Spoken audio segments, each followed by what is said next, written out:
मुख्यमंत्री देवेंद्र फडणवीस यांच्या वाढदिवसानिमित्त आयोजित कार्यक्रमांच्या पत्रकार परिषदेतून सोलापूर भाजपमधील अंतर्गत वाद पुन्हा उफाळून आला आहे. उपमहापौर ज्ञानेश्वरी देवकर यांना निमंत्रणच देण्यात आले नसल्याचा आरोप करण्यात आला असून शहराध्यक्ष रोहिणी तडवळकर यांनी मात्र सर्व पदाधिकाऱ्यांना निमंत्रण दिल्याचा दावा केला आहे. मुख्यमंत्री देवेंद्र फडणवीस यांच्या वाढदिवसानिमित्त विविध उपक्रमांची माहिती देण्यासाठी महापालिकेत पत्रकार परिषद आयोजित करण्यात आली होती. मात्र या परिषदेत उपमहापौर ज्ञानेश्वरी देवकर अनुपस्थित राहिल्याने नवा वाद निर्माण झाला. उपमहापौरांनी मला कोणतेही निमंत्रण मिळाले नव्हते असा दावा केला, तर शहराध्यक्षा रोहिणी तडवळकर यांनी सर्व पदाधिकाऱ्यांना निमंत्रण देण्यात आले होते असा खुलासा केला. निमंत्रण सर्वांनाच दिले होते, तर मग उपमहापौर उशिरा कशा आल्या हे चित्र पत्रकार परिषदेमध्ये पाहायला मिळाले, तेही पहा.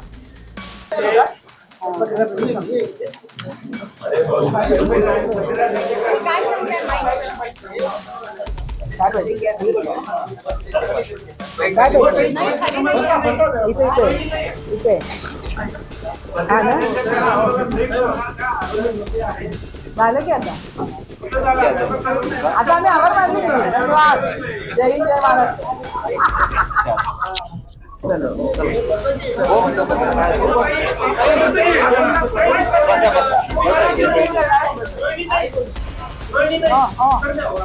यापूर्वी ICICI बँकेतील ठेवी उपमहापौरांच्या कार्यालयाच्या सुशोभीकरणाचा वाद आणि पदाधिकाऱ्यातील मतभेद चर्चेत असतानाच शहराध्यक्षा तडवळकर यांनी कोणत्या आधारे उपमहापौर कार्यालयाचे सुशोभीकरणाचे काम थांबवण्याचे आदेश दिले याचा ठोस असा खुलासा केला नाही. अर्थार्थी त्याचा तुम्ही जो संबंध जोडताय त्याचा काही संबंध नाहीये त्याचा. आता महापौर साहेबांनी क्लिअर केल्याप्रमाणे तो खर्च खूप मोठ्या प्रमाणात होत होता. परत पत्रकारांना असं वाटतं किंवा तुम्ही काय करता की तुम्ही असं म्हणजे संधी उपलब्ध करून देता की तुम्ही खर्च केला तरी खूप मोठ्या प्रमाणात उपमहापौरच्या कार्यालयाचा खर्च झाला, महानगरपालिका जनतेच्या पैशाचा अपव्यय करते असं तुम्ही छापणार. त्यामुळं आम्ही त्यांना सांगितलं की मर्यादित स्वरूपामध्ये आपण हा खर्च करावा, जेणेकरून त्याचा सगळ्यांच्या कार्यालयाबरोबर तुमचंही कार्यालय तसं छान व्हावं. पत्रकारांनी असं तर सांगितलं नव्हतं ना, फोन लावून नगराध्यक्षाला तुम्ही फोन लावा आणि काम थांबवा, कुठं काम थांबवा असं सांगितलेलं नाहीये. आमचा जेव्हा मी उपमहापौरांना फोन लावलेला होता त्यांना तो त्यांच्या व्यस्ततेमुळे त्यांनी तो उचलला नाही. त्यांना मी असं सांगितलं की माझं आणि उपमहापौर मॅडमचं बोलणं होईल, त्यानंतर आपण निर्णय घेऊ, तोपर्यंत कुठेही कामाची सुरुवात करू नका. मात्र निमंत्रणाच्या मुद्द्यावरून सभागृह नेते नरेंद्र काळे यांना छेडले असता ते देखील निरुत्तर झाल्याचे पाहावयास मिळाले. त्यामुळे आता भाजपमधील अंतर्गत संघर्ष हा पुन्हा माध्यमांसमोर आला आहे.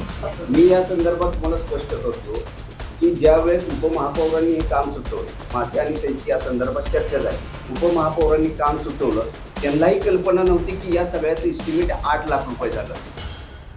ज्यावेळेस अध्यक्षांकडे हा विषय आला की 8 लाख रुपयाचा खर्च सुचवला, त्यांनी नगर अभियंत्याला सांगितलं की मी उपमहापौरांशी बोलते आणि मग आपल्याला कळवते.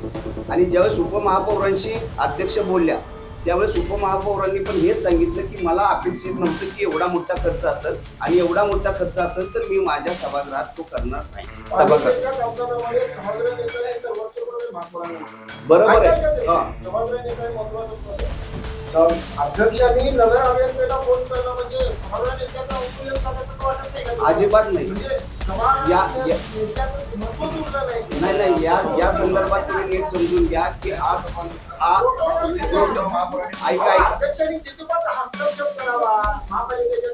हस्तक्षेप हा पार्टीची जे धोरणं जी ठरवली जातात ते अध्यक्षांनी ठरवली जातात. पार्टीचा सभागृह नेता जरी असेल तरी पार्टीने काय निर्णय घ्यावा हे शहराच्या अध्यक्षांना विचारूनच घेतला जातो. आणि एखाद्या विषयाची पॉलिसी काय असावी हे शहराचा अध्यक्ष म्हणून, पार्टीचा अध्यक्ष म्हणून, ही पार्टी म्हणून, पार्टीचे प्रमुख म्हणून त्यांनी ठरवायचं.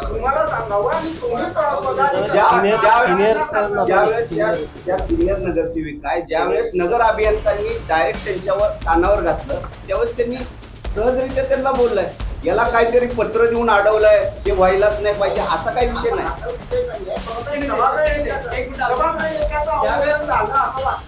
अजिबात वाटत उपक्रम येतो.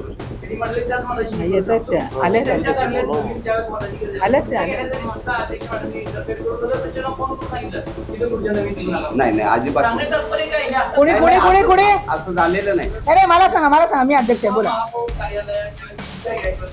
साक्षीदार बोलवता बोलवा नाही बोलवा ना दहशत कशाला असते नाही तसं कुठलंही चुकीचं इंटरप्रिटेशन करू नका हे मी सहन करत नाही मी हे सहन करत नाही तुम्ही चुकीचं बोलू नका एक चुकीचं बोलू चुकीचा नका गैरसमज तुम्हाला झालेला आहे. कुणाच्या तसं काही नाही आहे. प्रत्येकांमध्ये समन्वय आहे. पत्रकार परिषद भाजप कार्यालयाऐवजी महापालिकेतील सभागृह नेत्यांच्या कार्यालयात घेण्यात आल्याचा प्रश्न उपस्थित केल्यावर शहराध्यक्षा तडवळकर काय म्हणाल्या ते पहा. त्याच्याच कार्यालयामध्ये येऊन पक्ष नियोजनावर किंवा पक्षाच्या वरिष्ठ नेत्यावर एक पत्रकार परिषद घेत आहे. त्याचा अर्थ असा समजायचा की हे पक्षाचं आहे की महापालिकेचं आहे. महापालिकेचं नियोजन असेल तर हे महापौर आणि सभागृह जे आहेत बाजूला. पक्षाचं नियोजन असेल तर पक्ष कार्यालय आहे, पक्षाचे अधिकारी आहेत. घ्यायला पाहिजे बरोबर आहे अगदी बरोबर आहे मला गेलं नाही असं स्पष्ट. नाही प्रोटोकॉलचा विषय नाही आहे हा महानगरपालिकेच्या सर्व नगरसेवकांनी केलेला उपक्रम आहे त्यामुळं हा महानगरपालिकेत घेतला आहे परंतु याचा अर्थ असा नाही की पक्षाचा महानगरपालिकेचा कोणत्याही प्रकारचा खर्च इथे म्हणजे महानगरपालिकेकडून वसूल केला जाणार नाही किंवा करणार नाही. सगळे नगरसेवक स्वतःच्या खर्चाने हे उपक्रम आणि कार्यक्रम करतात. फक्त आज वेळेच्या नियोजनामुळे आम्ही ही पत्रकार परिषद इथं घेतली आहे कारण आज दिवसभरामध्ये म्हणजे सगळीकडे पालख्यांचं स्वागत असेल किंवा महानगरपालिकेच्या आज सभेच्या निमित्ताने आमच्या पक्षनेत्यांचा आणि महापौरांना पदाधिकाऱ्यांना आज सगळ्या या व्यस्ततेतून त्यांना दुसरीकडे जाऊन पत्रकार परिषदेसाठी वेळ घालवू नये म्हणून केवळ ही सभागृह नेत्याच्या कार्यालयामध्ये पक्ष पत्रकार परिषद घेतली आहे. याच्यामध्ये कुठेही प्रोटोकॉल तोडण्याचा किंवा काही करण्याचा उद्देश नव्हता. त्याला आपण वेगळं उदाहरण कृपया देऊ नये. प्रोटोकॉलवरही प्रश्न उपस्थित झाल्याने या वादाला आणखी हवा मिळाली आहे. शहराध्यक्ष उपमहापौरांना सन्मानाची वागणूक देत नाहीत असा सवाल उपस्थित करण्यात आला. महापौर उपमहापौर स्थायी समिती आणि सभागृह नेते अशी बैठी व्यवस्था असावी असा प्रोटोकॉल असताना शहराध्यक्ष तडवळकर यांनी पत्रकार परिषदेत पुन्हा उपमहापौरांना प्रोटोकॉल मोडत महापौरांच्या बाजूला बसताना त्या दिसून आल्या. बसलेल्या व्यवस्थेमध्ये आता तुम्ही जे बसले त्याच्यामध्ये प्रोटोकॉल आहे. काय चुकलं सांगा मी सांगतो. तुम्हीच सांगायचं. नाही तुम्ही सांगा ना काय तुम्हाला काय खटकतं ते सांगा मी सांगतो.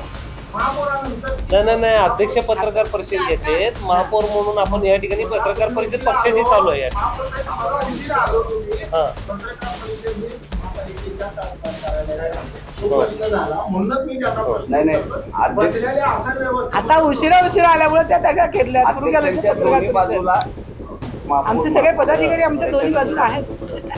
ठीक आहे. चला धन्यवाद जय हिंद जय महाराष्ट्र. शहराध्यक्षांची वाढती मुजोरी यापुढे महापालिकेच्या सभागृहात आणि पालिकेच्या कामकाजात आम्ही खपवून घेणार नाही असा आवाज नगरसेवकांकडून बोलून दाखवण्यात येत आहे. अध्यक्षांची वाढती मुजोरी वेळीच थांबवण्यासाठी पक्षाचे वरिष्ठ नेते आता काय निर्णय घेणार याकडे सर्वांचे लक्ष लागून राहिले आहे हे मात्र नक्की.